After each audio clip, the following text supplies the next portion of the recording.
What happens when the man you gave up everything for throws you away like garbage?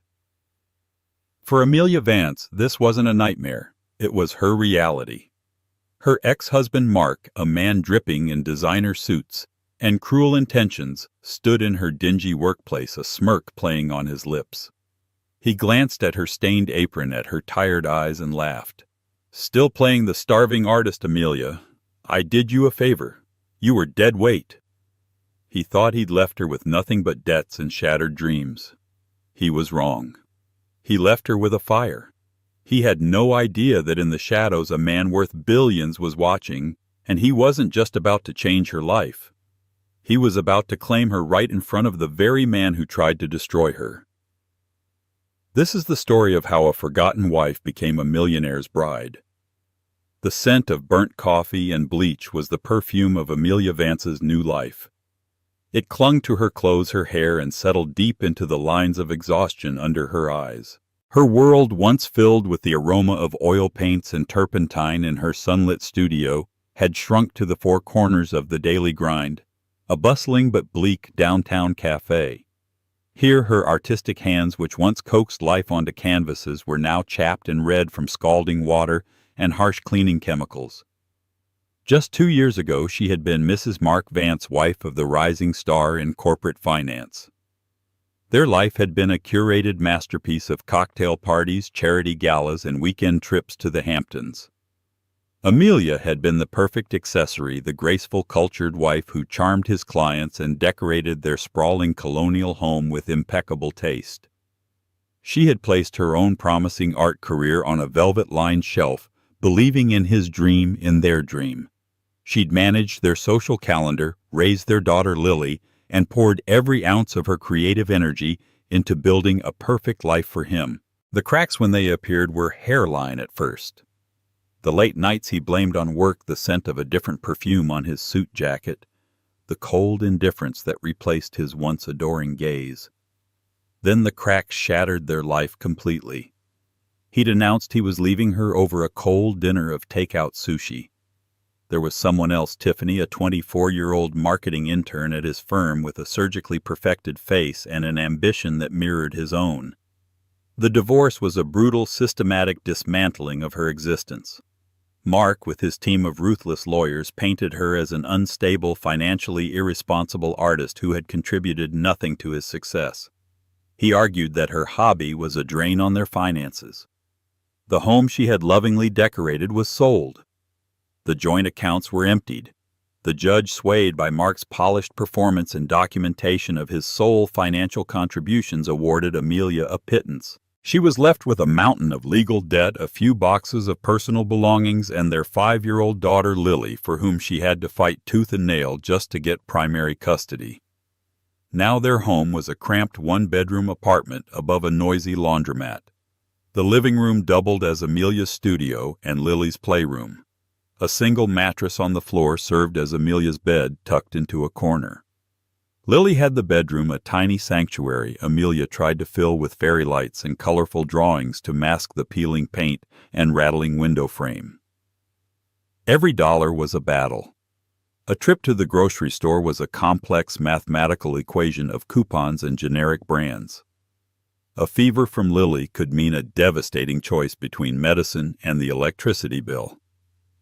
Yet in the quiet moments after Lily was asleep, Amelia would find solace. She would pull out a worn sketchbook and a piece of charcoal. Her fingers, stiff from washing dishes, would slowly rediscover their old grace. She drew Lily's sleeping face, the pattern of the water stains on their ceiling, the exhausted faces of her fellow commuters on the bus. Her art was no longer about beautiful landscapes or abstract concepts. It was about survival, resilience, and the raw, aching beauty she found in the struggle. It was her secret act of rebellion against the life that had been forced upon her. Her co-worker at the cafe, a kind, no-nonsense woman in her 50s named Clara, was her only confidant. "You've got a light in you, honey," Clara said one afternoon, watching Amelia sketch on a napkin during a lull. "Don't let that man or this place put it out." Amelia offered a weak smile. "This light doesn't pay the rent, Clara." "Not yet, it doesn't," Clara replied, wiping down the counter. Not yet. One rainy Tuesday, Amelia was running late for her shift. She'd been up all night with Lily, who had a nasty cough. She hadn't had time to eat and her cheap sneakers were soaked through.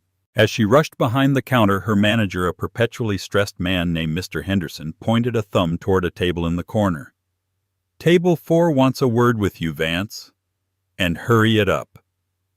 Amelia's heart sank. A complaint was the last thing she needed.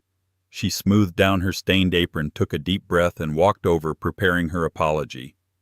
But it wasn't an angry customer. It was Mark. He sat there looking completely out of place in his tailored $1,000 suit.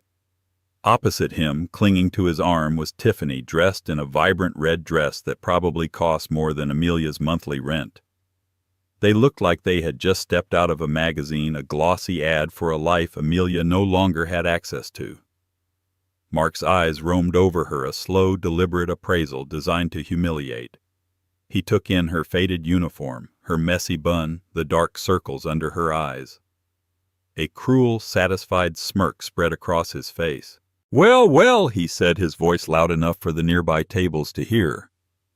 "Look what we have here. Amelia Vance, the celebrated artist, serving coffee. Life come at you fast, didn't it?" Amelia felt the blood drain from her face. The clatter of cutlery and the low hum of conversation in the cafe seemed to fade into a dull roar in her ears. For a moment she was frozen, a deer caught in the blinding headlights of her past. Mark's presence was a physical violation, a trespass into the small, fragile world she was trying to build. Tiffany giggled, a high-pitched tinkling sound that grated on Amelia's nerves. She looked Amelia up and down with a pitying expression that was somehow more insulting than outright contempt. "Oh, Mark, be nice," she cooed, squeezing his arm. "She's working. It's admirable." The word hung in the air, dripping with condescension. Amelia's training kicked in a pathetic shield against the onslaught. "What can I get for you?" she asked, her voice tight and barely a whisper.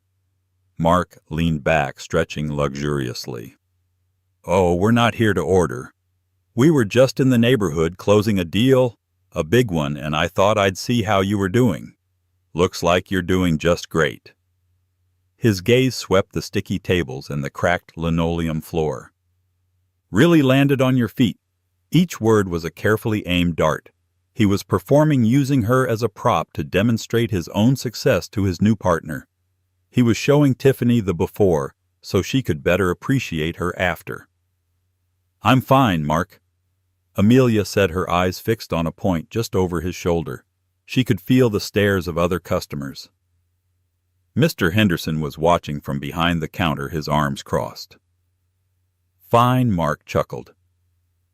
"Honey, you look like you haven't slept in a week.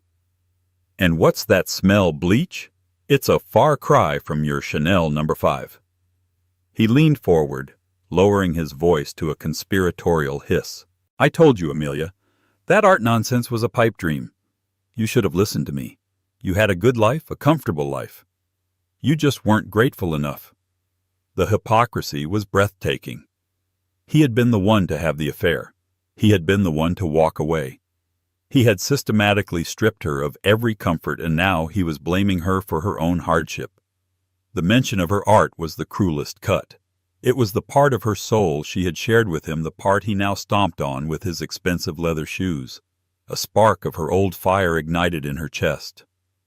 "My art was never the problem, Mark," she said, her voice finding a sliver of strength. "And I am grateful. I'm grateful for my daughter. I'm grateful for my health. I'm grateful I no longer have to pretend to admire a man with no integrity." Mark's smirk faltered for a second, replaced by a flash of anger. He wasn't used to her talking back. Tiffany, however, saw her opening. "Lily," she said, tasting the name as if it were an exotic fruit. "How is the poor thing? It must be so hard for her living." "Like this."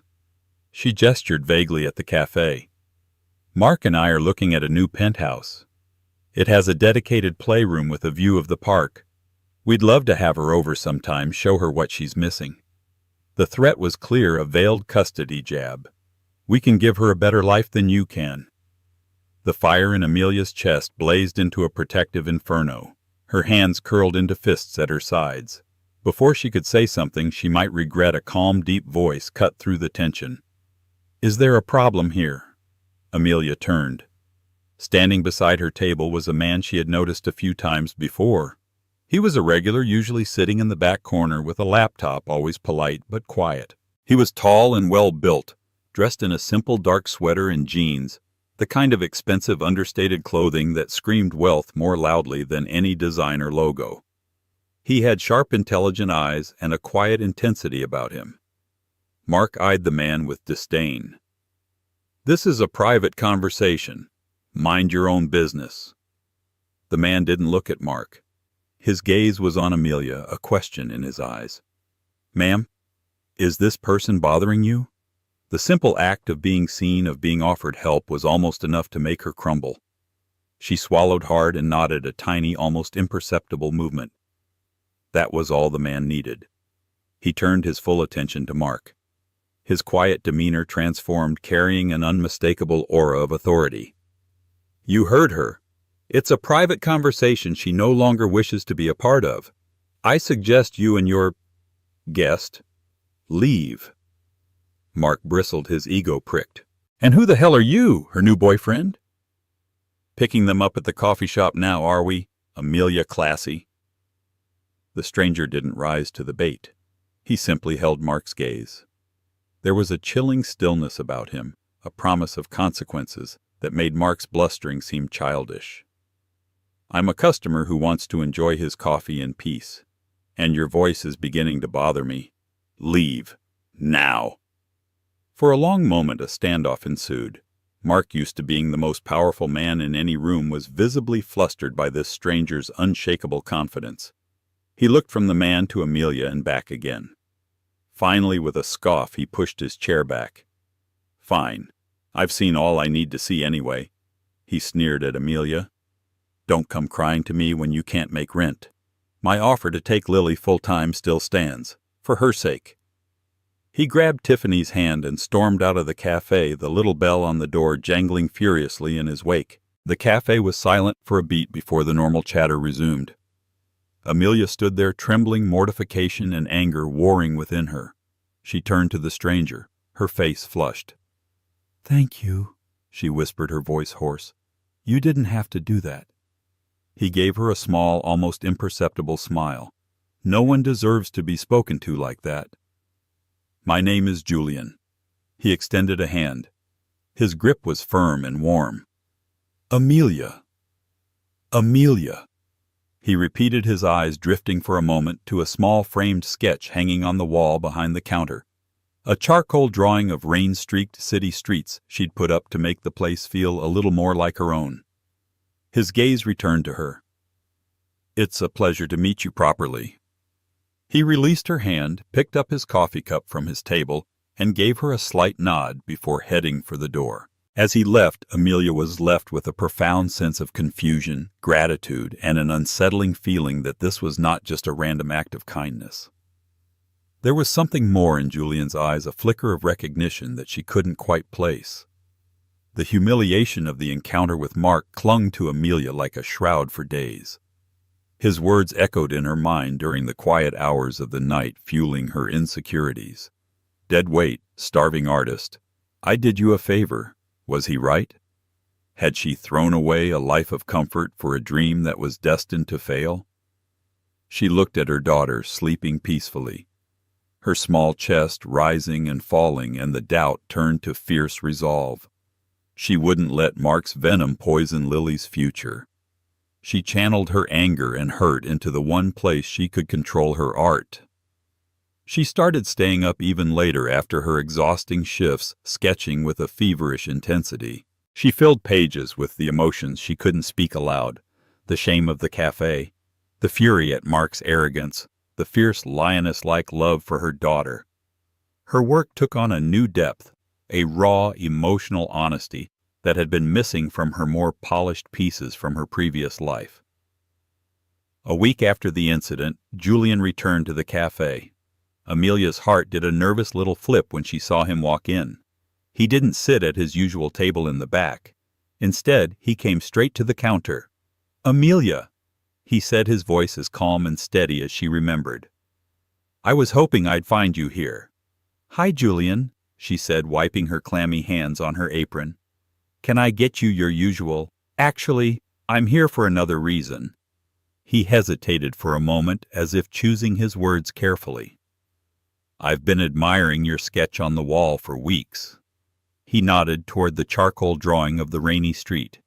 "It's evocative. It captures a feeling, not just a scene." "Did you do it?" Amelia was taken aback. People rarely noticed the drawing, let alone commented on it. Yes, I did. It's just a little something." "It's more than a little something," he insisted gently. "I looked you up. Amelia Vance. Your early work, the landscapes from the Harrison Gallery show 5 years ago. It was good. Technically brilliant. But this," he gestured to the sketch again. "This has a soul. It's better."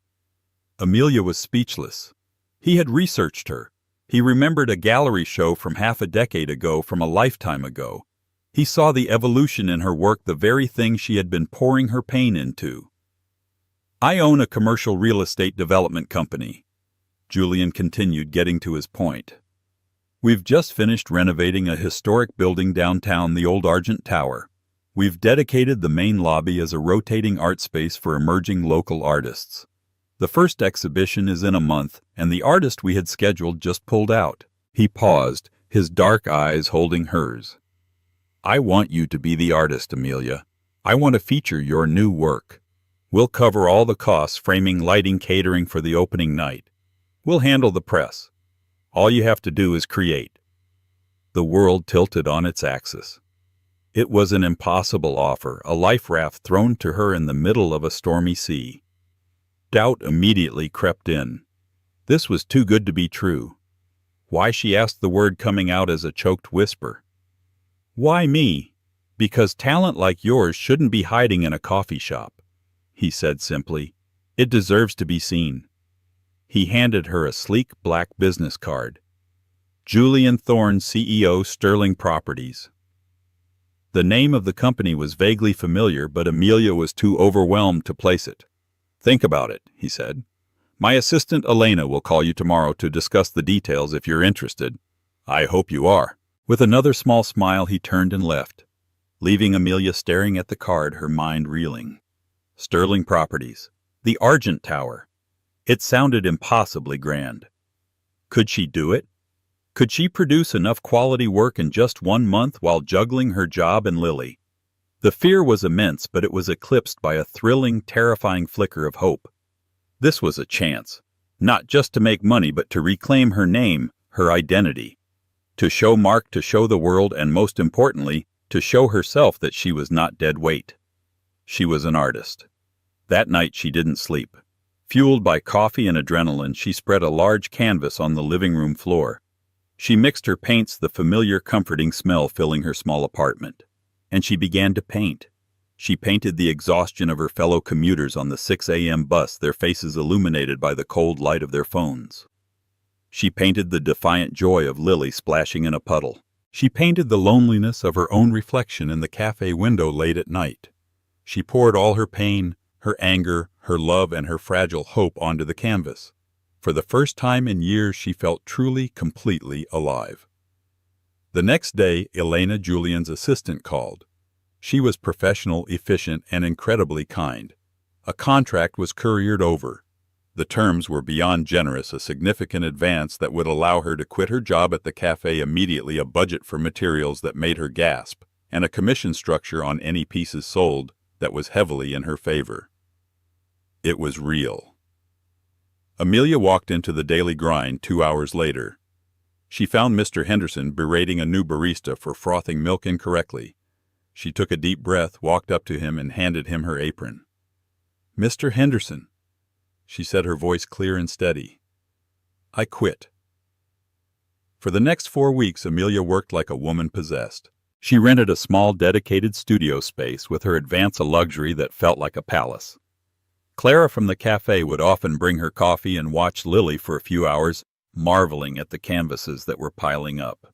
Julian was a constant, quiet presence. He never interfered with her creative process, but he would stop by the studio once a week, ostensibly to check on the progress for the exhibition. They would talk for hours, not just about art, but about life, about dreams lost and found. She learned that he was self-made, that he'd built his empire from nothing, and that he valued authenticity and hard work above all else. He was thoughtful, perceptive, and he listened to her in a way no one ever had. He saw her Amelia not an accessory or a problem to be solved. A fragile, tentative friendship began to bloom, a bond forged in mutual respect. She found herself looking forward to his visits, to the sound of his calm voice, and the way his eyes would light up when he looked at her work. The night of the gallery opening arrived. The lobby of the Argent Tower had been transformed. Her paintings were hung on vast white walls, illuminated by professional lighting. They looked powerful, important. A sophisticated crowd of art critics, investors, and city socialites milled about, sipping champagne and speaking in hushed, appreciative tones. Amelia stood in a simple black dress, the first new piece of clothing she'd bought in years, her heart pounding against her ribs. This was it, the culmination of her gamble. Julian found her by her centerpiece, a large, emotionally charged portrait of a mother and child looking out a rain-streaked window. "You did it, Amelia," he said, his voice soft with pride. "They're breathtaking." "Thank you, Julian," she said, her voice thick with emotion, "for everything. You have no idea what this means to me." "I think I do," he replied, his gaze warm. Just then the crowd near the entrance parted. Amelia's blood ran cold. Standing there, his face a mask of disbelief and fury, was Mark, and beside him, looking utterly stunned, was Tiffany. They had clearly come expecting a pathetic, amateurish display. What they found was a triumph. Mark's face cycled through a series of emotions: shock, confusion, and finally a deep, simmering rage. He couldn't reconcile the woman in the elegant black dress, the toast of this glamorous event, with the humiliated waitress in the stained apron he had mocked just a month ago. He scanned the room, his eyes wide, taking in the massive, powerful paintings, the well-heeled guests, and the sheer scale of the exhibition. This wasn't a hobby. This was a professional coup. Tiffany, for her part, looked like a fish out of water. Her flashy, skin-tight dress seemed garish and cheap under the sophisticated gallery lighting. She tugged at Mark's sleeve, whispering furiously, but he ignored her, his eyes locked on Amelia. He began striding towards her, a storm cloud of resentment gathering on his brow. Julian, sensing the impending confrontation, subtly moved to stand slightly in front of Amelia, a protective gesture that was both discreet and unmistakable. "What is this, Amelia?" Mark demanded when he reached them, his voice a low growl. "What kind of game are you playing?" Amelia lifted her chin, the fear that he once inspired in her now replaced by a calm, steady resolve. "It's not a game, Mark. It's my art exhibition." "Your exhibition," he scoffed, gesturing around the opulent lobby. "Don't be ridiculous. You couldn't afford to rent a closet for a night, let alone this. Who are you sleeping with to pay for all this?" His eyes flickered contemptuously toward Julian. Before Amelia could respond, Julian stepped forward. He extended a hand to Mark, his expression perfectly neutral. "Mark Vance, I presume." "Of Vance. Financial." Julian said, his voice smooth as silk but with an undercurrent of steel. "We haven't been formally introduced. I'm Julian Thorne." The name hit Mark like a physical blow. His jaw went slack and the color drained from his face. Julian Thorne. The Julian Thorne. CEO of Sterling Properties and, more importantly, the head of Sterling Innovations, the venture capital firm Mark had been desperately trying to court for months. Vance Financial was on shaky ground, and a partnership with Sterling was the lifeline his company desperately needed. He had been buttering up Thorne's junior executives, sending gift baskets and pulling every string he could just to get a 10-minute meeting. And here he was, standing in front of the man himself, having just insulted the woman on his arm. Mr. Thorne." Mark stammered, his arrogance instantly evaporating, replaced by a desperate, fawning panic. He shot a frantic look at Amelia, the pieces clicking into place in his mind in the most horrifying way possible. I had no idea. This is your event. It is. Julian confirmed, his voice dropping a few degrees colder. Sterling Properties is proud to sponsor Ms. Vance's inaugural solo exhibition. We believe she is one of the most significant emerging talents in the city. Her work has integrity, depth, and a powerful voice. Qualities I find to be in short supply these days. Every word was a perfectly aimed shot at Mark's character. Julian's gaze never left Mark's, and in that moment Mark understood. This wasn't just business. It was personal. Tiffany, oblivious to the corporate power play unfolding, tried to salvage the situation. "Mark, honey, isn't this wonderful for Amelia?" she said with a painfully fake smile. "We're so proud of you." Amelia simply looked at her, and for the first time she felt nothing but pity for the young woman who had attached herself to such a hollow man. Mark, scrambling now, tried to change tactics. "Amelia. My God, why didn't you tell me? I always knew you had it in you. I always supported your art, didn't I, baby?" The sudden shift from tormentor to cheerleader was so jarring it was almost comical. I was just joking with you at the café, just trying to motivate you. You know, tough love." The assembled guests, who had been trying to politely ignore the scene, were now listening with rapt attention. The pathetic desperation in Mark's voice was impossible to miss. Amelia looked him dead in the eye. The years of being belittled, of being made to feel small and worthless, coalesced into a single moment of crystalline clarity. "No, Mark," she said, her voice ringing with newfound strength. "You told me my art was a pipe dream. You told me I was dead weight. You stood in my workplace and tried to humiliate me in front of my colleagues. There was no love in it, just cruelty." She then turned to Julian, a genuine radiant smile transforming her face. "But I should thank you. Your cruelty was the motivation I needed. It lit a fire under me that I thought had gone out a long time ago." Julian's expression softened as he looked at her, a deep, undisguised admiration in his eyes. He gently placed a hand on the small of her back. "The fire was always there, Amelia. You just needed the right space to let it burn." He then turned his attention back to the pale, sweating Mark. "Mr. Vance," Julian said, his voice now crisp and dismissive, "my team has been reviewing your firm's proposal.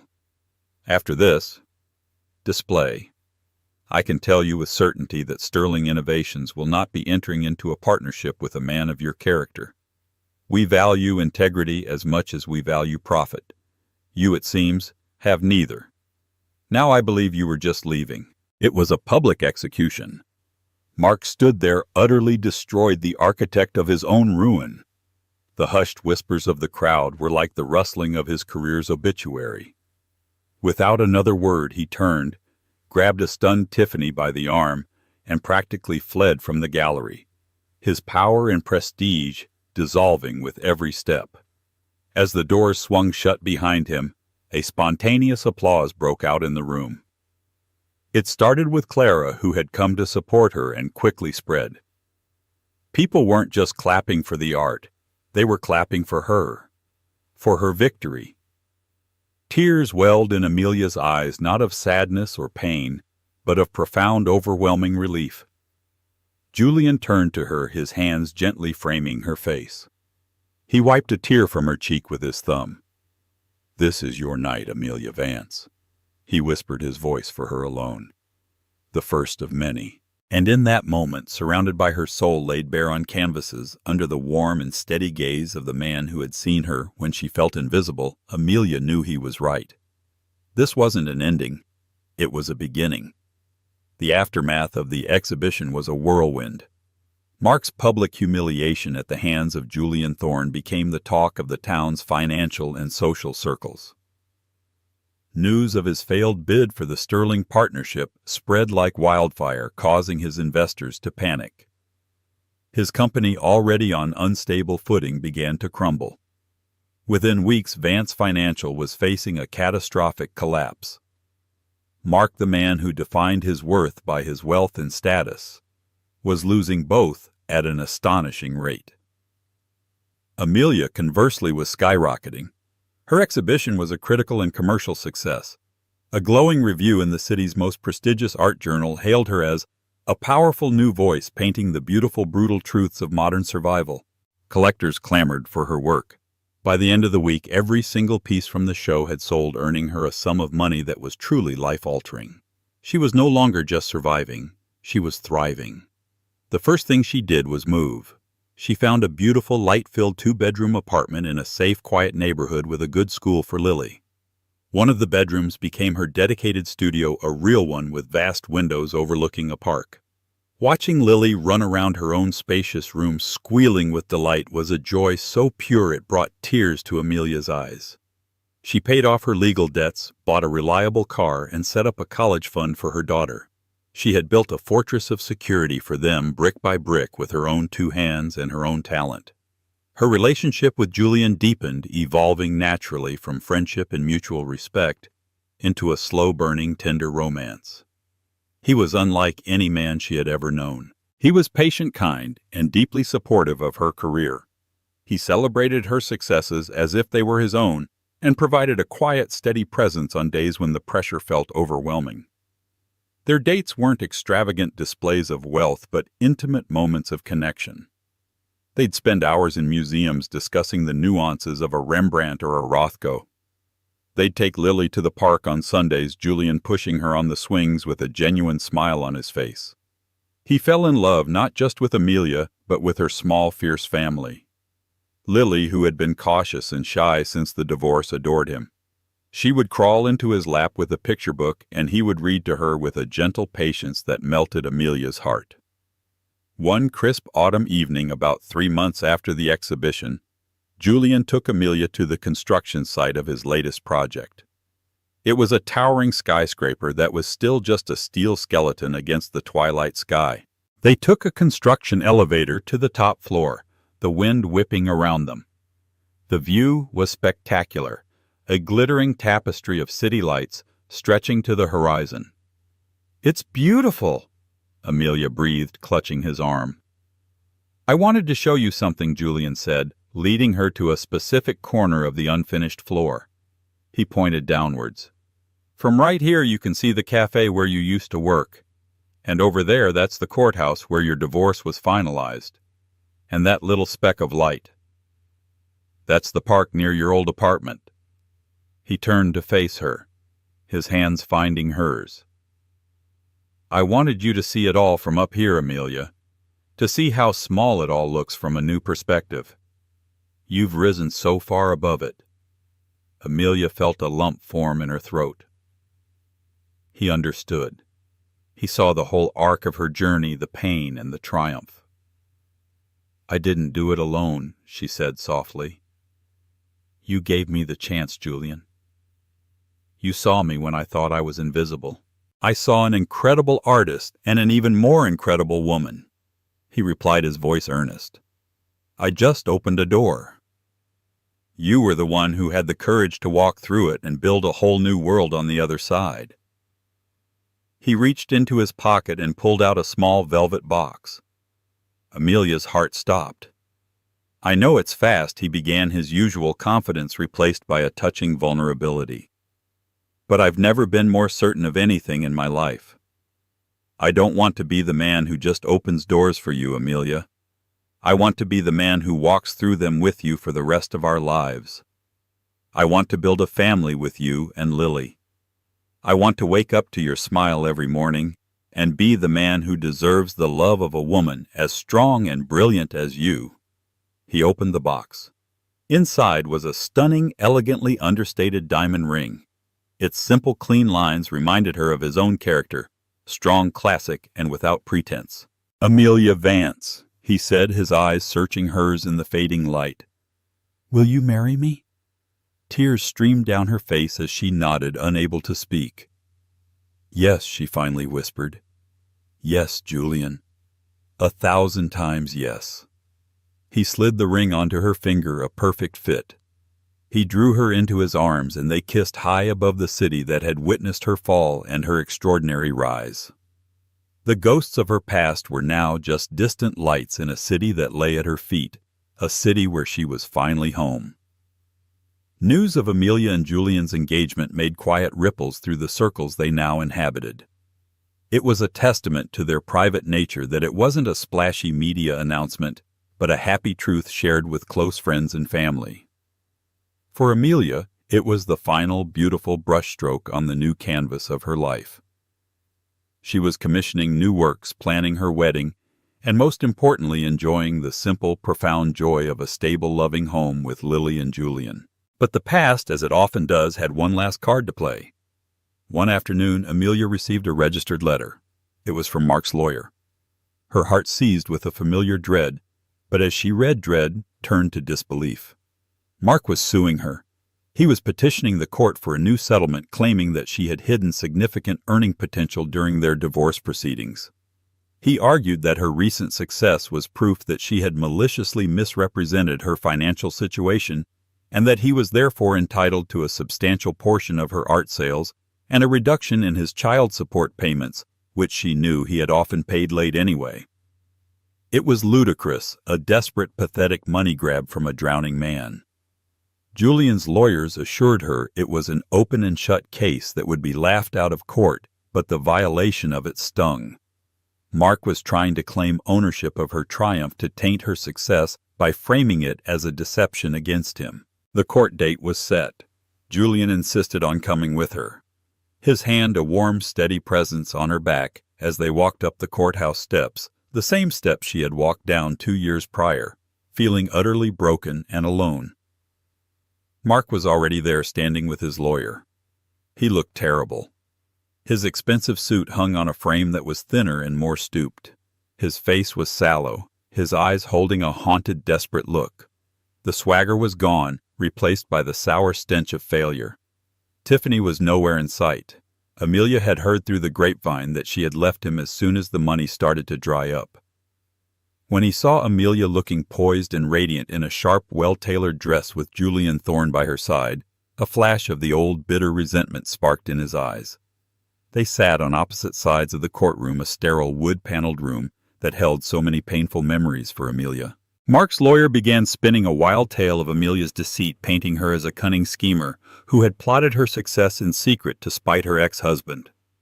When it was her lawyer's turn, she was calm and methodical. She presented evidence of Amelia's financial struggles, post-divorce, the termination notices, the low-wage pay stubs from the café, the bank statements showing a balance that often hovered near zero. Then the judge asked Amelia if she wished to make a statement. She hadn't planned to, but looking at Mark's bitter face, she knew she needed to. She stood, her voice not loud but clear and unwavering, filling the silent courtroom. "Your Honor," she began 2 years ago, "I left this courthouse with nothing but a box of personal belongings and a broken heart. My ex-husband, a man I had supported for over a decade, made sure of that.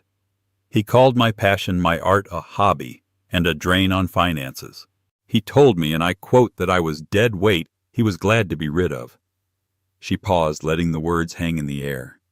She could see Mark flinch. "The success I have today was not hidden. It did not exist then. It was born in a cold one-bedroom apartment while my daughter slept. It was created with charcoal-stained fingers after 10-hour shifts washing dishes. It was fueled by desperation and a mother's promise to her child that things would get better. It was born from the ashes of the life this man burned to the ground." She then turned her gaze directly to Mark. For the first time, there was no fear, no pain, just a profound and final sense of closure. "You say you are entitled to a piece of my success. My success was built on every cruel word you ever said to me. It was built on every night I stayed up worrying about the rent while you were out buying champagne for your mistress. It was built in spite of you, not because of you. You are not entitled to my success. You are not entitled to my money. You are not entitled to one more second of my life." She finished and sat down, her heart pounding but her conscience clear. Julian reached over and squeezed her hand, his eyes shining with pride.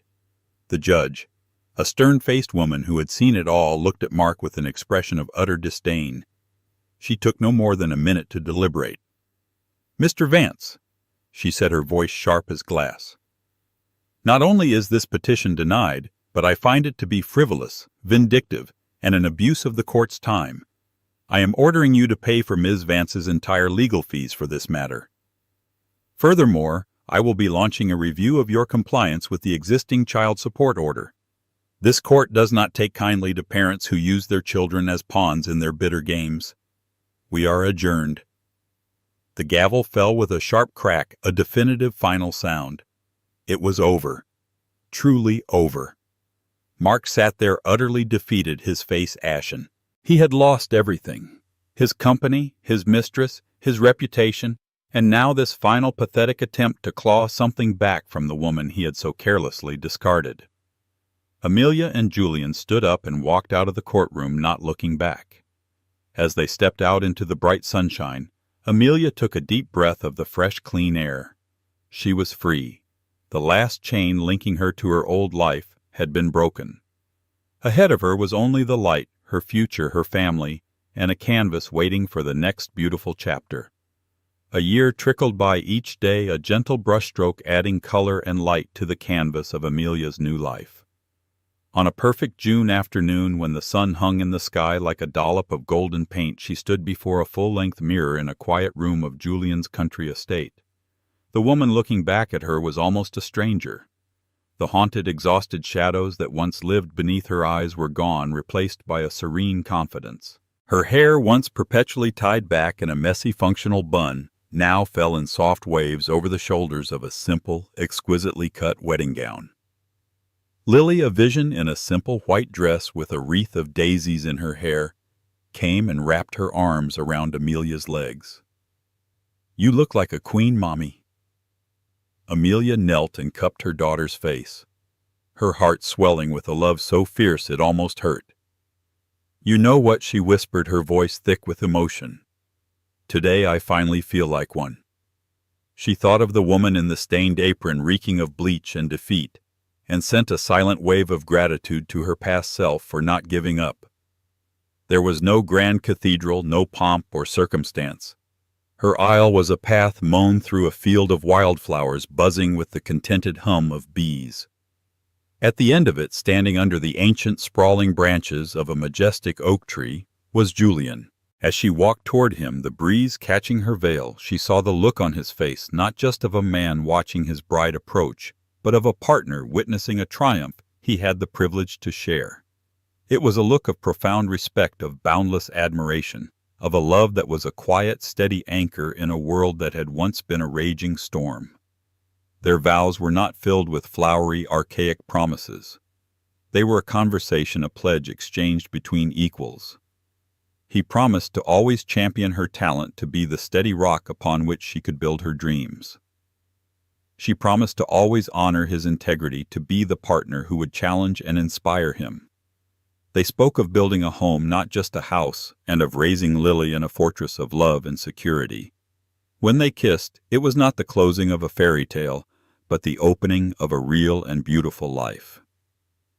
The reception was a joyful, sun-drenched affair. Laughter mingled with the sounds of a string quartet as their closest friends and family celebrated with them. Amelia watched as Julian lifted Lily into the air, her squeals of delight echoing through the fields. She found Clara by the champagne table, her old friend's eyes shining with tears. "Look at you, honey," Clara said, squeezing Amelia's hand. "I always knew that fire in you was too strong to be put out. I just never imagined it would burn this brightly." "I couldn't have kept the flame alive without you, Clara," Amelia replied, pulling her into a fierce hug. As twilight began to blanket the landscape in hues of lavender and rose, Julian took her hand. "There's one more thing," he said, a mysterious smile playing on his lips. He led her away from the music and laughter across a small stone bridge to a part of the property she hadn't seen before. There, nestled in a grove of birch trees, was a stunning modern building made of glass and warm cedar. It seemed to glow from within as the last rays of sunlight struck it. It was both a part of the landscape and a masterpiece of design. "Julian, what is this?" Amelia breathed, her steps slowing as they approached. "A workspace," he said, simply pushing open the large glass doors. The air inside smelled of fresh wood, canvas, and possibility. It was the most magnificent art studio she could have ever imagined. A towering wall of glass faced north, flooding the room with the perfect indirect light that painters dream of, Canvases of every size were neatly stacked against one wall. An entire shelving system was filled with paints, brushes, and supplies of the highest quality. In the center of the vast polished concrete floor stood a single state-of-the-art easel. Amelia walked slowly through the space, running her hand along a pristine workbench. She thought of her old studio, the corner of a cramped living room, her supplies stored in a shoebox, the constant fear of Lily knocking over a jar of turpentine. This space, this gift, was such a profound testament to how well he knew her, how deeply he understood what she needed not just to live, but to thrive. On the easel there was no canvas. Instead, there was a single framed document. She stepped closer to read it. It was the deed. The studio and the acre of land it stood on was hers. The name on the document was Amelia Vance Thorne. "A queen needs her own domain," Julian said softly, wrapping his arms around her from behind and resting his chin on her shoulder. "A place that is entirely, completely yours, no matter what." Tears of pure, unadulterated joy streamed down Amelia's face. She leaned back against his solid warmth, looking out at the world through the glass wall of her sanctuary. This was not the act of a millionaire claiming his bride. This was the act of a man honoring his wife, the artist. He hadn't bought her a cage, however gilded. He had built her a pair of wings. She was home. Amelia's story isn't just about going from rags to riches. It's a powerful reminder that your worth is never determined by someone else's opinion of you. It's not defined by your bank account, your job, or your relationship status. Her ex-husband thought he could break her by taking everything away, but he couldn't take her talent, her spirit, or her resilience. She found strength not in a man who rescued her, but in a man who saw the strength that was already there. She turned her greatest pain into her most beautiful masterpiece. So many of us have faced moments where we felt worthless or forgotten. We've all had someone try to dim our light. If Amelia's journey from a heartbroken waitress to a celebrated artist and a cherished bride touched your heart, please let us know in the comments. Share a time you overcame a challenge that made you stronger. Your story could be the inspiration someone else needs to hear today. And of course, if you enjoyed this story, please show your support by hitting that like button, sharing it with someone who needs a dose of hope, and subscribing to our channel for more real-life stories that will move and inspire you. Thank you for listening.